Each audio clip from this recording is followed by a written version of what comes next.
If you simply put our seedlings in more of this, they're just going to go, oh, I'm going to grow. Look at this. I got so much room. The mistake is folks put their new roots into that crummy dirt, and they struggle, they whine, they complain, they wilt, they stick their tongue out at you. They're just going, I'm not growing here. I'm not doing that.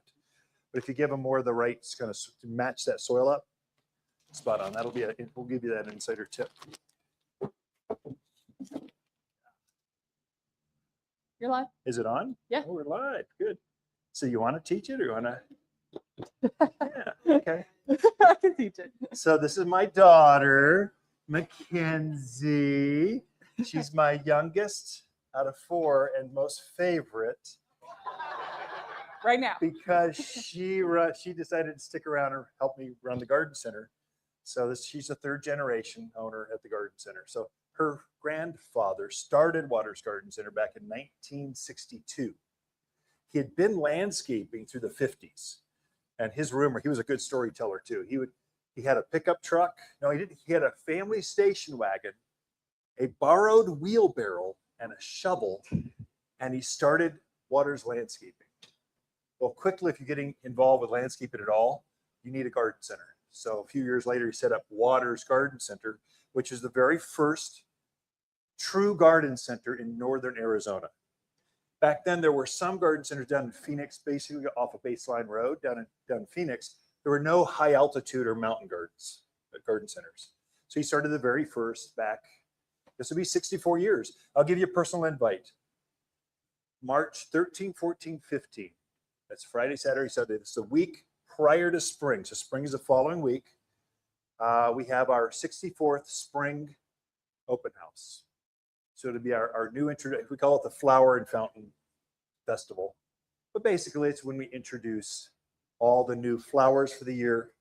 New fountains are shown off. So all the official start for us for spring is that. Yes, we have trees. Like we just had a truckload of trees show up, fruit trees.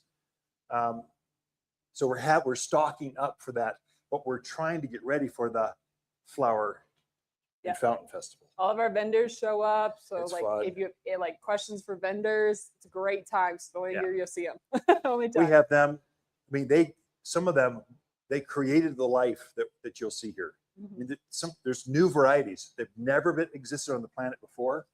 These are the folks that developed that. So they found one weird flower out in a field. They went, oh, I wonder if that'll grow. They tried to populate it, grow it, and then they go, it succeeded, and they introduce it that spring. So it's kind of a fun, that's where I never get bored with this industry. And can I give you an insight before I pass it to Mackenzie? Can I show you how I tell when spring is right around the corner? I'll just show you real quick. So let's put that right here so I can. So I'm not lifting the whole thing. So this is how I tell. So when you see new roots growing, so this tree looks dormant, but it's not. The buds are starting to swell, and underneath the ground is growing. And so you're seeing, I just looked going, all those white roots right there, those are all brand new roots. Just in the last probably 2-3 weeks, just started happening. So you're seeing all that's new growth coming out. That's why now is such a good time to plant fruit trees. Trees in general, but fruit trees, this is your kind of your sweet spot because you're putting them in the ground, they're rooting, they wake up in your yard and they go, I don't know what just happened, but I woke up here and it must be okay because it feels pretty good and I think I'll just grow here. And they just take off. So that's kind of one way. I'm seeing the Deodar cedars, they got new candle growth, new needles going, indication. The camellias, they are in bloom.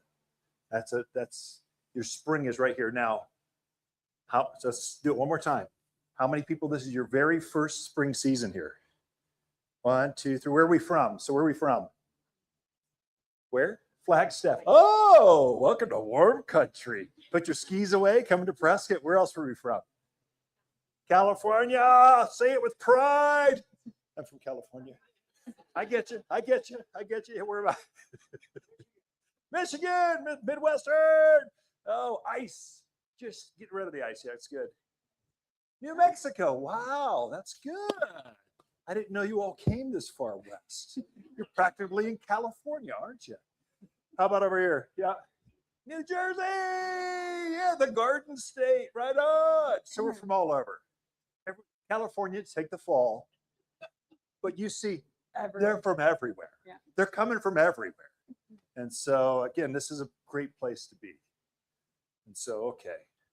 Are you done talking? I kind of just teeing the crowd up It's for gonna you. fill up Teeing the time. crowd. Dirt takes like half hour. I'll get it. I'll get you dirt concisely, so we'll make it fun.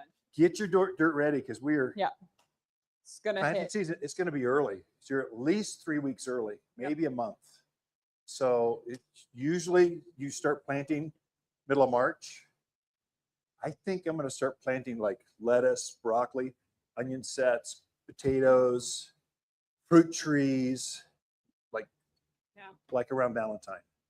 I mean, 2-3 weeks, you're in the planting season. Mm-hmm. I mean, yes, we'll get some frost. Yes, there'll be some snow. Our last frost date for you all, new, is basically the first week in May is the last frost. Locals use Mother's Day as a holiday. So we go, oh, Mother's Day is their last. Don't plant your summer things till Mother's Day. I think it's going to be the end of April this year. So what they do is they track 100 years of data of frost dates, and May 8 is the actual 100-year. The problem with averages, 50 of those years is in the middle of May, the other 50 is the end of April. But generally speaking, you can plant somewhere in there. Just keep the frost cover ready just in case, so you can cover things and keep them protected. So it's the mountains. Things get wild swings. Okay, with that, give it up for Mackenzie. Thank you. I'm going to start passing around. So we give out handouts. We email them kind of after class, Monday at the latest. But one of the handouts will be exactly what I'm talking about today. So it'll kind of be a recap in case you miss anything. The other two, there's a container class because soil pertains to containers. It's very different mixes. And then I think the other one is do you know what the other one is? It's your class. It's good stuff. I did write an article on how to prep soil, so that's going out. And so if you're a garden club member, it's not the same thing. This is just solely for who's here today and wants the handouts. Okay, if you're a part of that membership, that's completely separate. If I ran out of room, just go to the back side. I wonder. I have 2 sheets. We're good. We're good. 2 sheets. So start here. Pass that out. So I'm gonna go over mostly getting ready for spring, your vegetable beds, your flower beds. That's the big thing right now. I'm going to go over containers. I'm going to go over how to plant trees, stuff like that, because those don't go in beds. Maybe they do.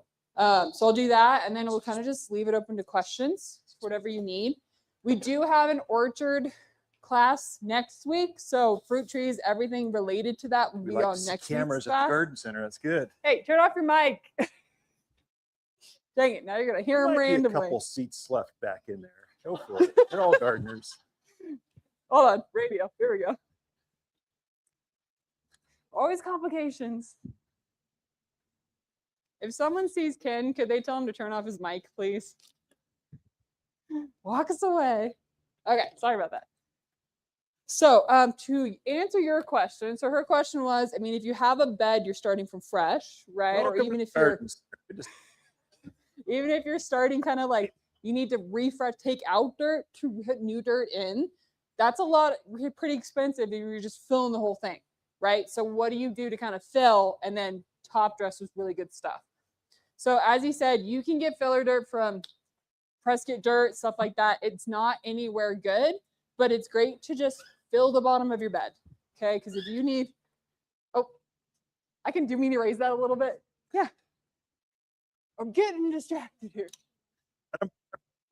Oh, it's going to go down before it goes up. The way the machines work. We always like dogs. We want to help the dogs. You're good. It's not too cold today. Oh. Okay. We're back there. Okay. So filler dirt's fine. What you want, especially for like vegetables, things that don't have a massive root system, you need a foot of good dirt. Okay, about a shovel's length. That's what you want to fill with your potting soil or the other dirts I'm going to go over. Okay. I also don't like filling with rock. I don't like putting things at the bottom of my beds because they don't give the dirt any benefits. You just want that drainage. So I don't like filling it with stuff. Fill it with dirt, better dirt on top. Okay, foot depth. That's what we do. So that's that question. I'll go over more. So what we're going to start with is just getting your beds ready, because it's probably why you're here. So what you want to do now are these two soils. Basically, I do a 50-50 mix of the heaviest dirt known. Okay. First one you want is manure. Okay, so these are beds that you are not planting in right now. You're getting ready for your vegetables, the summer vegetables, or things that you can let sit for about a month. This soil, these two soils are very hot. If you were to put this out and plant right away, it's going to burn the roots of anything you plant. This soil has to sit out for about a month. Okay, so manure is basically steer manure that we have that we get. It sits down in Phoenix, sits out for like 6 to 8 months. It sits out a long time. So it's more than most people will do, most companies, most things you buy dirt from. So it does take away some of the smell. We say it's deodorized as much as manure can be. Okay, people, it still smells a little bit, but it's not that bad. So this is your kind of added your nitrogen and your nutrients back into your bed. The reason we mix it with mulch is this is pretty heavy stuff. If you were just to plant in this, you can do it, but it's kind of, it compacts, kind of is a little heavy. The mulch is a mix of a little bit of sand, a little bit of bark, kind of not heavy bark, it's really fine. It creates air. So you do 50-50 because it creates the air, gives you the nutrients back into your soil, and then you let it sit there. So again, you want a mix of this about a shovel's depth. That's all you need. And we have conversions for that. If you know your sizing, we can help you figure out how much you need. Okay. If you need to cheat, or if you're like, can I do one over the other? Do manure first for your beds. Okay. The thing you want to mix, so the reason, let it sit for about a month. You also want to make sure you water it. If we don't get snow, which we probably won't, you want to water it at least twice a month just to get it back compact, to get air pockets out, because if your roots hit an air pocket that you didn't squish down, it just freaks out the plant, because then it's like a dry air pocket. Okay, so you just want to give it a good heavy watering. You don't need to go crazy, just get it so it's compacted a little bit, just so it's settled, and then let it sit there. You don't have to throw straw over it. You don't have to do any of that stuff, because it won't have time. Straw is made for the fall, not now. So this is for any of your beds you're getting ready. For stuff you already have planted, if you're like, I've already got things in there, but the dirt's old or it's gone, because it's amazing how much dirt just disappears out of your beds or your pots or anything, and you don't have time to do this, just straight potting soil. Okay, this you can just plant in whenever you like. This is that was me, sorry. This is a mix that's most of our vendors like in the pots. This is the stuff. They're used to it. They know what this is, so the plants don't freak out. So if you're like, I have no time, but I need to add soil, add potting soil. Okay, and this is for containers as well. Any containers, you cannot do these other dirts. You have to do potting soil. Pots, things that have soil things, you have to do potting soil. Okay. Everything else will be way too heavy, and it will not have time to kind of aerate. Yes. Yes, so we'll just go over the last soil. Where's it at? So she asked if there's a difference between potting soil and topsoil. So topsoil is your filler dirt. So if you dig a hole and you have to take out a bunch of rock, or if you take out lots of clay layer and you're like, I have no more dirt, what do? This is your filler. This is just sand and dirt. That it does no nutrients. It's got no additives. It doesn't have all that stuff. So I'll go over this. You mix this with mulch to create your dirt for your trees, your shrubs, things like that. Our potting soil has the perlite. It has peat moss in it. It has things that hold moisture, but also create drainage. So this has way more stuff. It's got a low-grade fertilizer in it that disappears after a month, but that's what this has. So that's why mostly for containers. Did that answer your question? Okay. So let's go back over to beds really quick. When you have your manure and your mulch, I don't mix. You can mix it ahead of time if you want, or you just chuck it out there in layers and then mix it as you go. What you want to put with it is this. And so if you have tried gardening here, it is very challenging. There is nothing to our soil. Everything disappears once you kind of start planting and use it up after the year. Nothing sticks around for 1 year. Okay, so you need to constantly be helping it along. If you want a better yield, if you want bigger fruit, you'll just notice if you don't fertilize for 1 year, they get small, they get spotting, things just look horrible. Like your apples are tiny. The fruit gets that crackle. The apricots and peaches get that crack, and that's all due to nutrient deficiency. So if you just start ahead of time with it, you'll set off right. So I like to add fast-acting gypsum. Gypsum kind of adds drainage, helps kind of keep things aerated. This I also use when I'm planting trees and shrubs. Like this doesn't have to just be in beds. This could be in anything you want. It just kind of creates and cracks open the clay, creates drainage so things don't rot. You don't get and blossom end rot in your tomatoes and your fruit, stuff like that. So you don't need a ton. This is probably more than most people ever need. I do have a 4-pound bag. But you just want to chuck this in kind of at the bottom of your bed or the bottom of your hole. You can mix it all together if you want. This creates drainage. It also helps bring back some calcium, not calcium, helps bring back, what is it? Calcium, right? Okay, I read that right. Calcium. We need calcium here. Calcium is what makes your fruit bigger. It stops it from crack. Calcium is the biggest thing you need in your soil. One of the few things you need. So building that back in is very useful. So that's what the fast-acting gypsum does. The other thing I like to add is soil sulfur. This helps the blooms. So all your fruit comes from blooms. If you don't have blooms or they don't stick on or they fall off, a lot of people's tomatoes, they'll be like, my blooms are falling off. It's blooming, but it immediately falls off before the bees can pollinate it. This, if you do it now, or you especially do it in the fall, this just helps those things hold on to their blooms longer, blooms bigger. So soil sulfur is kind of important for that. I do not use any of these kind of in pots, just beds and holes and things like that. Yeah. Right. Do you want to speak on that? I don't know. I only sell the fast acting because I want stuff that works now and releases, not just sits there in the soil and waits for things to break down.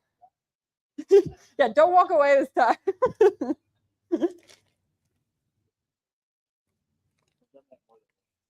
So fast acting, we add sulfur to our gypsum so it activates faster.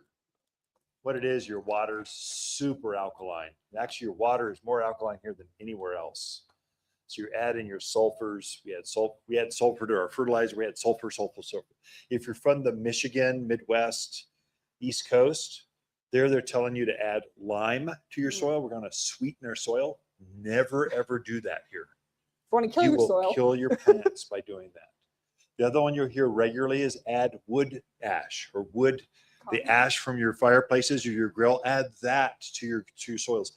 Never, ever do that because you will kill your soil. Personal experience. My name's Ken. We're just neighbors sharing woeful garden experiences. Put your ashes on the fence line where you don't want no weeds to grow. Put it there.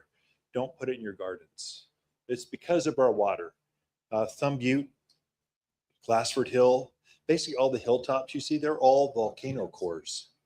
And all that ash that was around the volcano has settled down, and we're now gardening in that ash. So you never have to add more ash. We have too much already. So we're sharing some minerals to kind of compensate or counteract some of that. So don't necessarily follow all your national advice. Yeah. It might be for Boston. They call it the Great Garden Arc. It's Washington, D.C., Boston, Chicago, over to Seattle. That's where all the garden products you see at Costco, they're made for them. They're not made for us. So Miracle Grow, don't use that junk. It's just salt-based fertilizer that turns our water toxic. So get a better one. There's better sources. And I know where you can buy them from Waters Garden Center.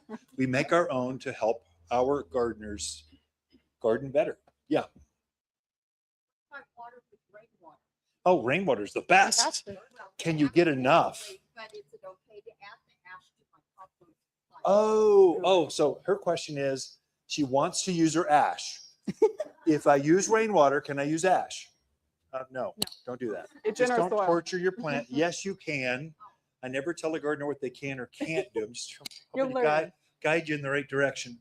But ash, we've got so much already that probably don't need more. So, okay. Yeah. Yeah.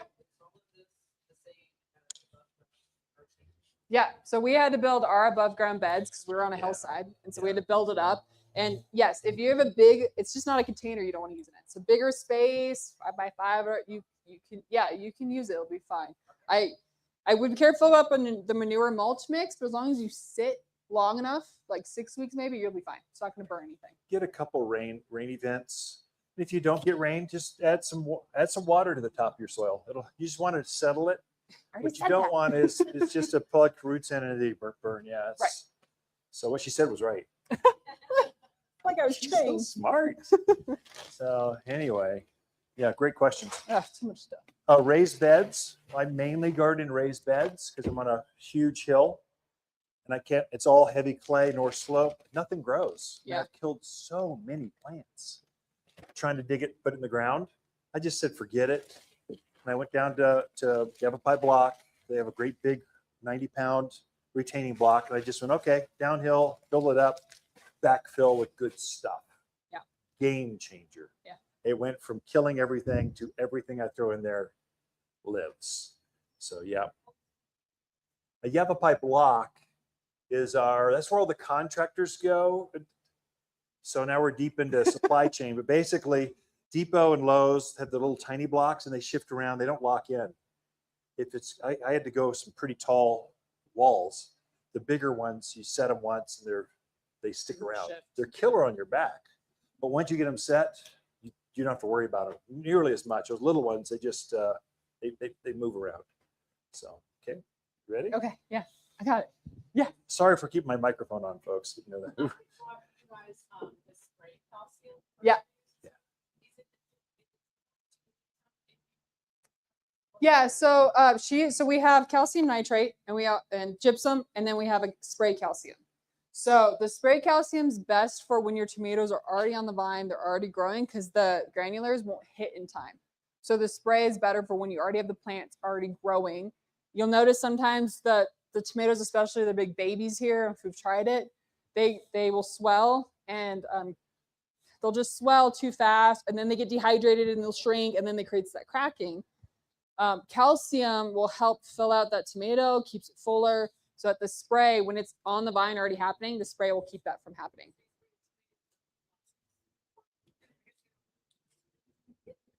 Yeah, yeah. So spray it as you get the tomatoes, because that calcium it's organic. It's not going to get into your fruit. You just wash your fruit off, and so it also helps with that end rot. So if you notice black ends on your tomatoes or even on your fruit, sometimes it helps stop that blossom end rot kind of thing. The calcium, yeah, the granulars you want to use now for those beds, so it's already in there, so they aren't freaking out between the whole, I don't have nutrients, now I have nutrients, but where's my nutrients? It just gets it already ready to go. Okay, we do have a specific calcium nitrate. I didn't bring it. Yeah, I didn't look at that. Look at me. Calcium nitrate, ammonium calcium nitrate. So if you know like that spot's going to be mostly veggies, or it's going to be those peppers and tomatoes, you can throw this in there. This is just straight up 15 calcium, whereas the gypsum's way lower. It's like a 10. It's just a lower grade even keel for everything. But this, if you're like, this is tomatoes, you can throw this on. Okay, there's lots of tricks and tips. The one thing, so like this is your meat and potatoes. Those additives are kind of like Snickers. You can put them in, they'll help. I would definitely do it. But if you're like, I can't do this stuff, okay?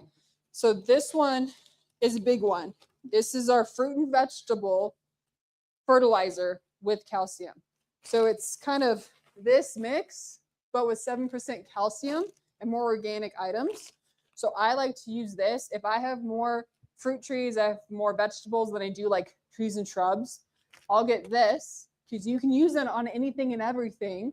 And then it works well on your vegetables and your fruit because it had that calcium. Again, always adding calcium because as soon as you water, things start to deplete, things start to go away, nutrients. So I just do this and then I do my whole yard. We do this, we suggest doing it 4 times a year because we have no nutrients. I'll keep saying it. So Christmas, New Year's was kind of the time to do it. Easter is the next one, but you can do it whenever you like. Easter's the next one, 4th of July, and Halloween. Okay? If you're gonna do it, if you're like, I'm not doing it 4 times a year, you can't make me, do it in the fall, Halloween, do it around New Year's or Easter. Okay, do it at least twice. That's gonna be your best yield. People go, oh, my lilacs stopped blooming, or my things stopped blooming for me, and they were blooming 3 years in a row. There's no more nutrients to take up and bloom with. It's like, I'm just gonna survive because you haven't given me anything.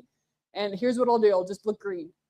If you want to get it back to blooming, just be consistent on this. Don't react, and you'll just have better yields and better trees and stuff. If your tree is already in Yeah. the ground, Yeah. how do you add that? Yeah, so this you just throw right on top. So it's so many cups per height of tree or height of shrub. Throw it right on top, water it in. If it's right before a rainstorm, let your rain do it, and it breaks down. It breaks down over 3 to 4 months into your soil. If you have weed fabric, as long as it's the breathable weed fabric, it will go down between that weed fabric. People are like, I've got rock right up to my tree. What's it gonna do? Just throw it on top and it will break down. Okay, that's what that does. This, where the edges of so where the limbs end, that's kind of where you want to throw it. That's where the feeder roots are. It's where it will take it up. Shrub, same way. Just put it where the shrub ends, like that.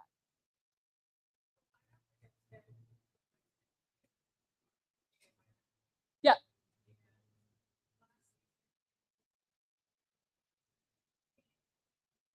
Yeah.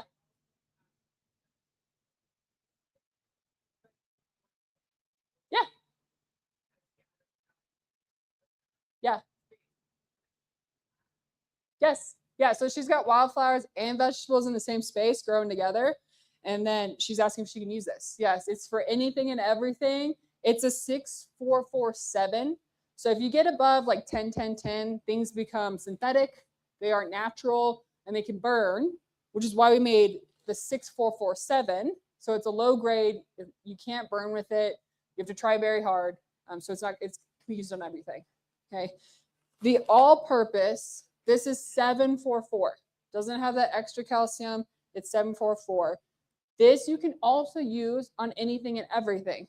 Okay, it's all natural. So it does have some bone meal and stuff. So you can't consider it like organic because of that bone material, but it's all natural. So it's not going to hurt your fruit or anything like that. So if you're like, I have one fruit tree and some garden beds and the rest is pines or things like that, you can use this product instead and it will still work great. Again, you're just helping get nutrients into your soil. So you can use either one, mix and match.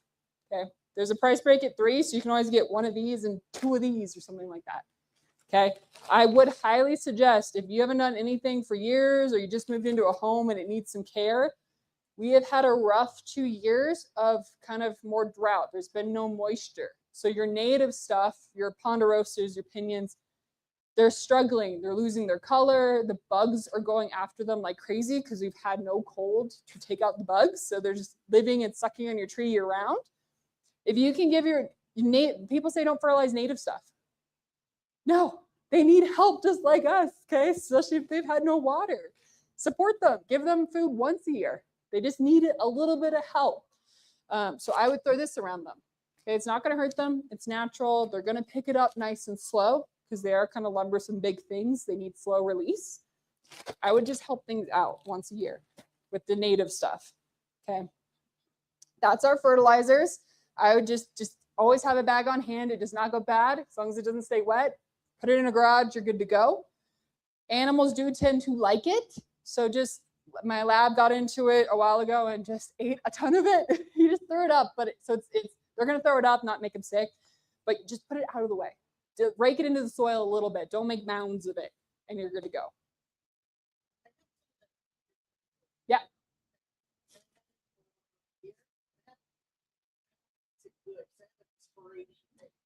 Doesn't really have an expiration. It does get less potent over the years, but it's still stuff that can sit around and just breaks down the soil. So that's fine. I mean, Use the I use it. fertilizer. Use it up. Yeah, so you can It's just use good it. until it gets wet. So Yeah. you're good. Just keep, yeah. Using the vegetable, the calcium. Yeah. Do you also need to do the calcium nitrate and also need to do the gypsum with also calcium? So she said, if I have this, do I need to do everything else that has calcium? If you're doing tomatoes and sub veggies, I would at least do calcium nitrate because this is very low percentage, and as soon as 3 months are gone, it's out of your soil. The calcium will really help that stuff that takes it up. So I would do it on your veggies. You don't really need to do it on a ton of other things. Yes. You can't do it too much. Yeah, calcium. Cannot do it too much. You need it. Yeah, if anyone's ever checked their pH and they're like trying to get it down to like a 6 is what people want, you'll never reach that. Good luck. I would love to see it happen. That'd be great. Let me know. But if you can just get it down to like 7.5, 7's great. All this stuff will help you get it down to at least a 7. But our water just has salt, so and you have to water so much here in the summer. It's going to be a struggle to get it down, but this stuff will help. Okay. I know it's a lot of products. Put it in over time. Yeah. Yeah. So instructions are on here. It's kind of like so many scoops per inch of trunk diameter. So for like that big stuff, I mean, this is 40 scoops in a bag. You're probably looking at like 10 to 12 to maybe 15, stuff like that. So as long as you just get it something and then you keep doing it like once a year over time, you can always lessen that amount. But yeah, they need quite a bit. So yeah. Check your soil pH. I mean, so we do check soils here. So it's $10. If you bring us a little baggie, you can do that. We also, I know there's like pH tester probes. I don't trust those a lot, but there's probes. There's those, you can buy a soil test kit for it, but if you just bring the soil, we can test it in a day and let you know. I can tell you have never seen it not be crazy green. Green is like 8, 7.5. Never seen it not be that, but we can test it. Hundreds of soil tests. You're always low on nitrogen, and the Yep. pH is always off the charts. Always. So just if that's the case, on all that's, I don't care where you are in the county, that's the way it is. So Yeah. just always add more nitrogen, more composted materials, manures, and always try to fight the pH whenever you can. I say there's like 1 in 10 tests that I see there's actually some sulfur or there's some potassium, stuff like that. Otherwise, it's always depleted. It's impossible to stick around here. Okay. So let me go over planting really quick because we're obviously planting fruit trees and things that aren't just vegetables. It's pretty much the same concept, but premium mulch is what you use to dig holes here, which you're going to use to backfill your holes with your native soil. So you still want your tree to get used to its native soil. If you just chuck it in really good soil and you don't introduce native stuff to your hole, once it hits that native stuff, it's going to freak out and go, I can't go anywhere. This is really rough soil. It just struggles a little bit. And it's just clay. So as soon as it gets wet, it compacts back down, drowns itself, and dies. Okay? So you have to help it along. The premium mulch, once you dig your hole out, same. Let me pull one. Yeah. So no matter what you buy, if you buy, this is a 2 gallon, if you buy a 10 gallon, you want the same depth as the pot, twice as wide as the pot. General rule, okay? You can go down a little bit more, but if you give it a lot of freedom in its root structure, it's gonna freak out and go, I have too much room, I can't do this, and it's used to a bucket, okay? So same depth, twice as wide. Build it out in kind of a vase shape, okay? Once you dig it out, you need to put dirt back in. You do a mix, 50% mulch to 50% native soil, okay? If you got golf ball size dirt or dirt pods or rocks, take them out, screed them out, and then put to backfill everything else in. Throw the fertilizer on top. You can throw it in the soil if in the hole if you like. I like to do it on top so it just releases in. And then do your gypsum in the bottom of the hole. Okay, but premium mulch is what you use to plant your trees, your shrubs, things that are going in the ground here. Alrighty, that's We it. did have a question from Facebook Yeah. online. It's saying, can I use the veggie food on veggies that are already established or already planted? Yes. So yes, you can use the veggie food on already things growing, established things. They don't always have to be new because it's low grade. It's not going to burn any of those fine roots off your new plants. And the folks from SoCal said, yay, we're tuning in from SoCal. Anyway, recognizing we see you. Thank you, Tambra. Thank you. Yeah.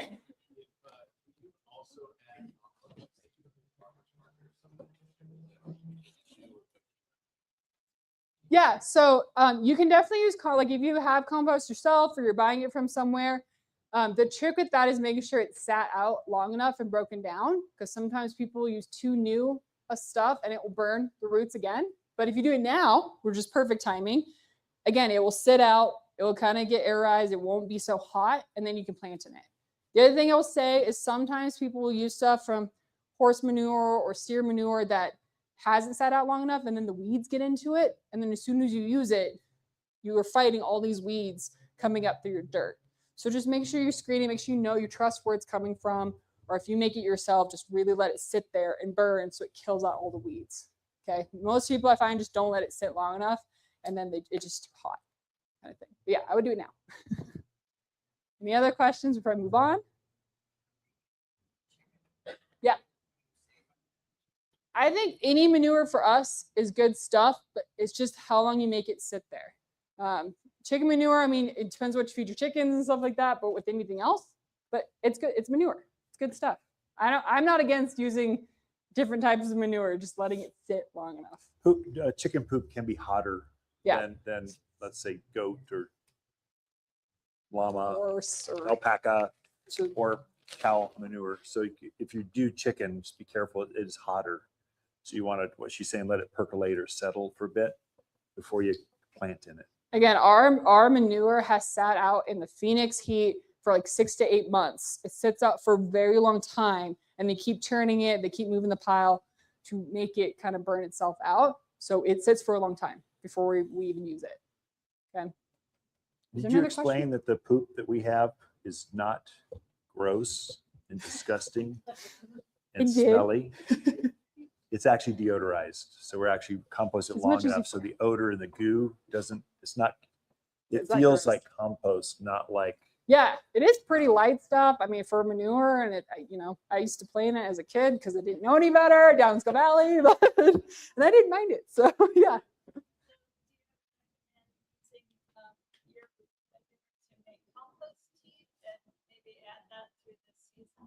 Sure. Yeah, I don't see why you couldn't do that. I've had some of we make a compost tea, which is probably a similar process. So it's good stuff. I would say I would trust it to use it for that. Yes, dilute it and then pour it on and all that. Definitely we have our own compost tea. It's called Root and Grow. I don't have it. And so we know a guy I know people. They have a brewery. So we take all their mash and then we brew it again. We chop it up, brew it again, and we make a compost tea for transplanting thing. It's called Root and Grow. It's not manure, so it's not as hot as manure tea. So hot manure tea can be, again, it's easy to get too much, and especially in raised beds or containers. Out in the yard, not as much. So anyway, use Root and Grow. It's probably better, easier. Yeah, the Root and Grow is a 221, so it's very low. These are just a couple extra things I thought I'd mentioned since we have them, because I'm kind of going over what we sell. But I already kind of went over the gist of what you need. This is kind of just extra stuff people talk about. So this is worm castings. A lot of people, because their soil is dead, they want to add worms back in, kind of help their soil. So we sell worm castings. It has the eggs of the worms in it and stuff. So we do sell worms. We sell live worms here in March through like May. So you can just add those right back in. Or you can start with this, just get your soil set off right by adding worm castings with the kelp and the rock dust. If I were to do it, I wouldn't do like my whole bed with it. I would just kind of top layer it by interstone to get things going. I do find just using this stuff, like our potting soil, worms just come along. I had pots, started with this stuff, and I find worms in it. They just magically show up when you have good soil. But if you want to kind of start with it, you can do worm castings. This is just our other potting soil. So if you're like, I have a little house plant, or I have a little pot, or I just need like to fill the top 3 or 4 inches because my pot shrank. You can do Mother Earth. Mother Earth is kind of like our Happy Frog version. So a lot of people know Happy Frog.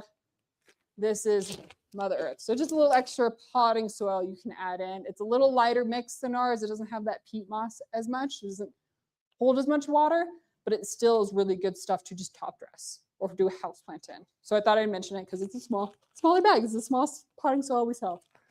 Okay, Mother Earth. And then this product doesn't get enough praise. This is humic or soil activator. People know it as. They like to change the name around. This I sell because what it does is it makes everything else in your soil work better, kind of thing. So especially for lawns, if you're growing a lawn here and you're trying to brave that, and you find that it just gets hard, it's struggling, I sell this and their lawns go crazy because it makes the roots work better. It makes mycorrhizal colonies. So it brings nutrients back into it, makes the mycorrhizals come alive, feeds them as it spreads, as the roots spread, they kind of creates more colonies. It breaks down the salt.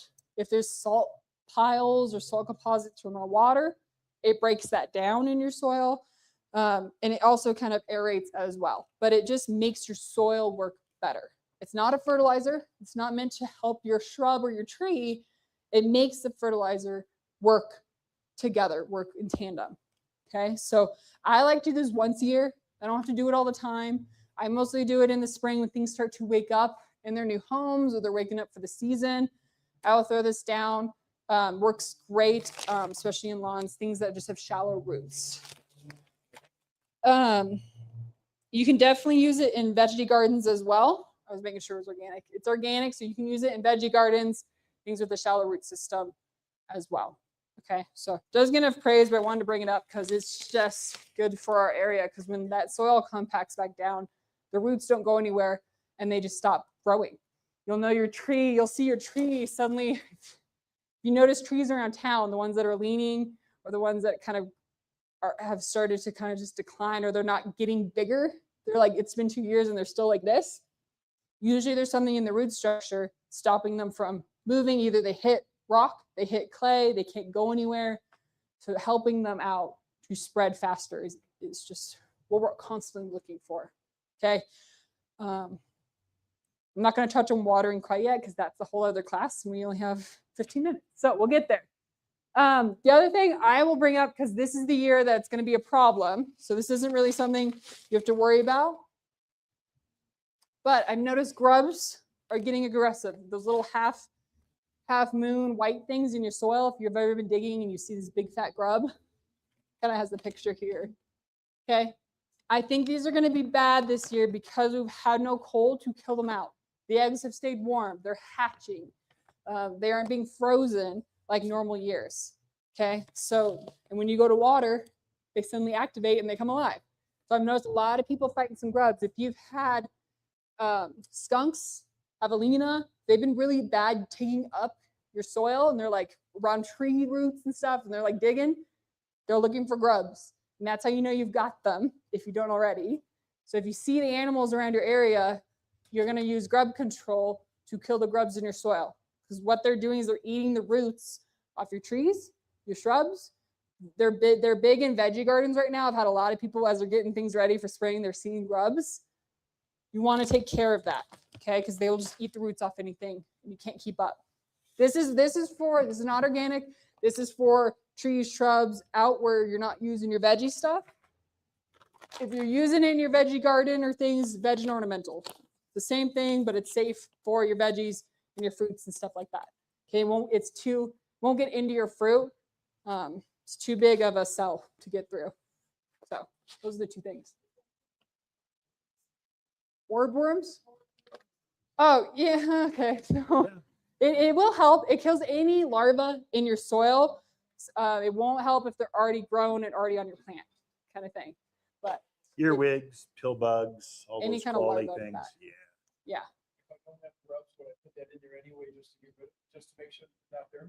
Or do I have to see them before I put it in? You can always do it ahead of time if you want. It does break down with moisture, so if it sits too long. No.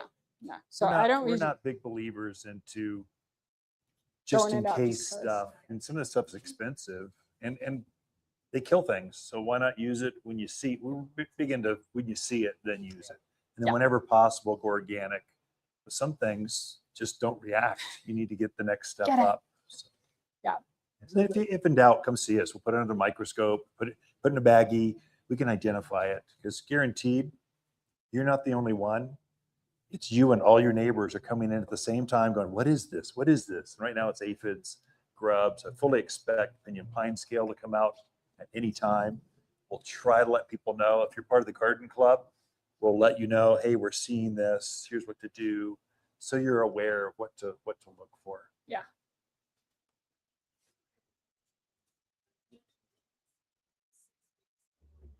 Yeah. Yeah.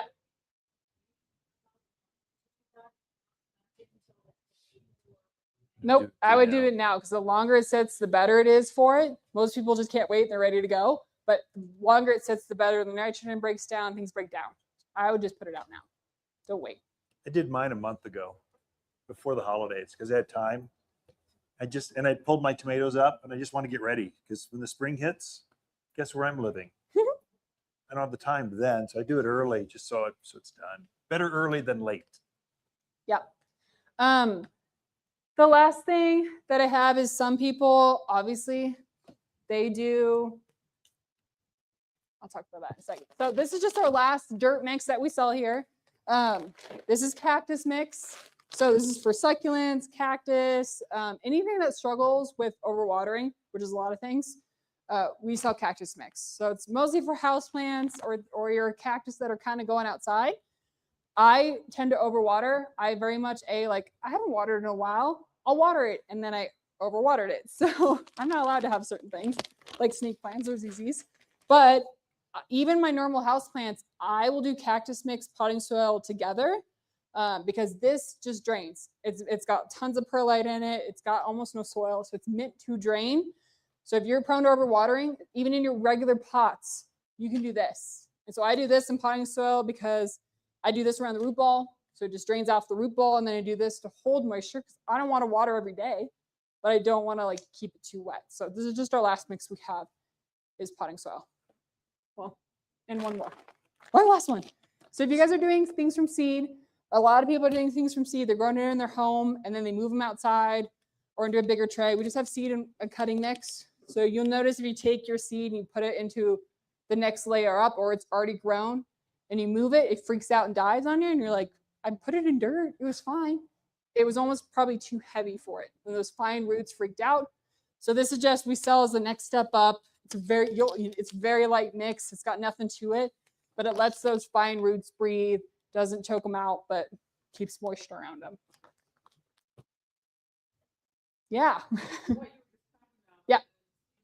So when you say you're doing a little tiny thing and now you want to put something bigger, can you just, and maybe it's too much, can you mix some of that into a little area of a raised bed and put there, or is it just too much soil for that all at once? You have to do this gradually. I would gradually move them up. Depends how big you let them get before you move them, kind of thing. But they're so delicate, and if you suddenly put them outside, they're gonna freak out in a big environment. I would move them up if you could. You can still use the same dirt anywhere you move them, but yeah, I think they'll freak out too much. By the time their roots are formed, you could just put them right out in the garden. Seedlings are already, well, after they push their second leaf nodes, they're usually mature enough to start transplanting either into the next biggest pot or directly into the gardens. And so folks are starting to buy their seed now, and they're counting back. Okay, frost date's going to end. And say I want to plant May 5th. We're trying to, and it's a 60-day or 30-day, trying to count back. When do I start my seedlings? They're starting it in that, and then they will fully intend to put them out in the gardens at that date. So there's a little bit of math involved as far as when to do things. When to move stuff. Yeah, it just depends on what you're planning. But, yeah. Any other questions? Yes, I'll get to you next.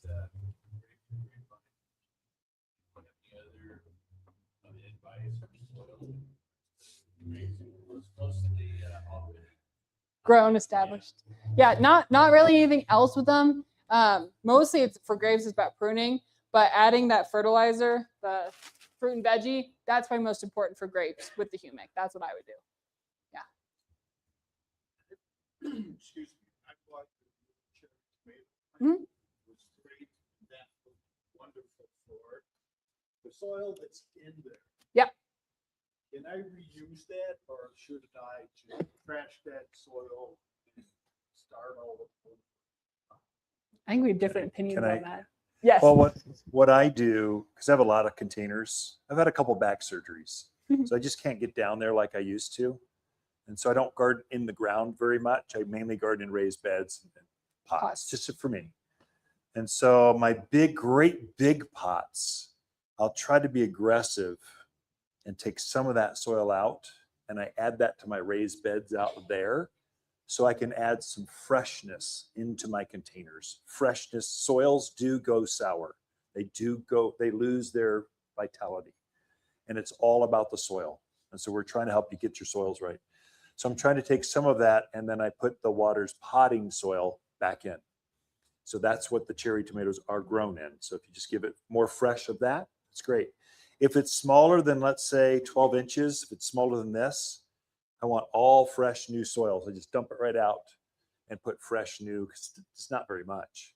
It's hard. I've got some that are gigantic. You could bury a body in it. But you can't replace all that soil every year, but I'm trying to dig out those old roots much as I can so I can add some freshness back in. That seems to be a game changer.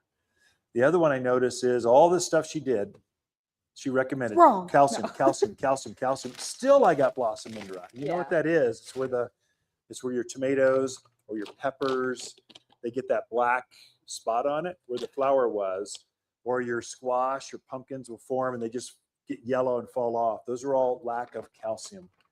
Calcium is like, I still had to add more calcium midway through for my veggie garden. It's really noticeable on veggies. Yeah. So The fruit, the fruit will sometimes crack and it will sap and Can it be, will yeah. sticky, but also, I mean, if you're entering roses into the fair, calcium, that's what brings out the flavor, the smells, the color. That's what calcium does. And our water is so alkaline, it just locks all that calcium up, and it might be there, but the plant just can't get to it. So we're trying to help you lower that pH so it unleashes all of that nutrient in the soil. It's kind of tricky. Once you get it though, yeah. once you share get it with you your got it. neighbors, because you just get honed in. So that first year, you folks, a quarter of the students here are new. You're going to make some mistakes. That's how we learn gardening. We're just here to help you make a few less mistakes, but you're still going to make some. So don't beat yourself up. Just go, oh, note to self, don't do that. Try. What did she say again? What should I do? Add more sulfur, more sulfur. So it does actually work. So for me, I get my soils prepped. When I'm planting my plants, I'll try to sprinkle some calcium at the bottom of the hole of everything I plant. Just even more, I've added to the soil. I'll try to sprinkle a little bit more so the roots are going through that, because you can't get enough. The other one that I do, this is AquaBoost. I get a bottle of this every year. And every time I plant anything, especially things in containers, what this is, these are polymer crystals for you folks online. I know you tuned in. We know you're there. So AquaBoost crystals is something we make. This is polymers. They hold, sometimes they'll make neckerchiefs and stuff. They swell up and hold water. So like they turn into gelatin. Well, we've just infused these with mycorrhizal colonies. It's pretty sophisticated stuff, but mycorrhizals, they attach themselves to the roots and extend the roots out. So they help plants have longer, deeper, faster growing roots. The more roots you can get and then hold the moisture together around the roots, this is a game changer in an arid climate. Yeah. Really makes a difference. So it helps plants root. So every time I plant, especially my veggies, I'm a pumpkin grower. Last year I grew loofah. If you've not grown that, it's super fun. It's I don't know fun. what to do with the gourd, but you make loofahs out of them. I'm not a loofah guy, but they're super cool. They grow they grew up my juniper tree is wild to watch. It's like a garden experiment. I always grow one funky thing I've never grown before, just for fun, just for me. And I don't know what to do with bok choy, but gosh, it's a beautiful plant. I'm gonna try it. But AquaBoost, I'll sprinkle a tablespoon of that at the bottom, so it holds the moisture right there. It starts to activate all the mycorrhizal colonies. It attracts the worms, It's a game changer. So I get a bottle of that every year. So it's just, and still, I had some Blossom Indrot on my brandy wines last year. So they were looking so good. They were up taller than I was, my tomatoes, and still I saw some. So it's something you'll struggle with. And just know that the way to compensate for that is calcium. That's what you do. Yeah. I will say, I'll get to you in a second.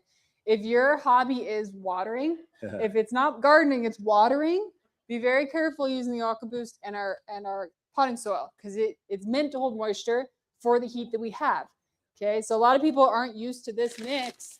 They're like, it's super wet still, it's not drying out. They're probably watering too much. That peat moss holds moisture for way longer because our water bill is high here. We made this to be less, okay, than most of your garden soils you'll find at Home Depot or Lowe's. If this goes crazy dry, though, it is really hard to make it hold moisture again. If that peat moss goes dry, the water will just go right down the side of your pot. So it looks like you're watering, but the root ball dries out completely. So there is a fine line, but just know that with our soil, that's what it's doing. Is it's meant to hold moisture. Just don't go crazy. Same with the AquaBoost. We're big into organics. I'm a hardcore organic guy. And so we try to make, so all of our soils are completely organic, which means you don't add a wetting agent. All the wetting agents are chemicals. So, but they wet all your depot, all your big orange box stuff. They've got wetting agents. So they're not organic no matter what they say. We just don't add that. So once you get it hydrated, you're good to go. Yeah.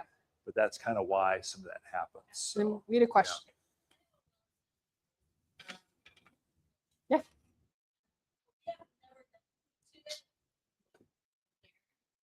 But I noticed that the flowers are, they just fall apart. Mm-hmm. So What should you do? Help it along. Okay, buckle up, everyone.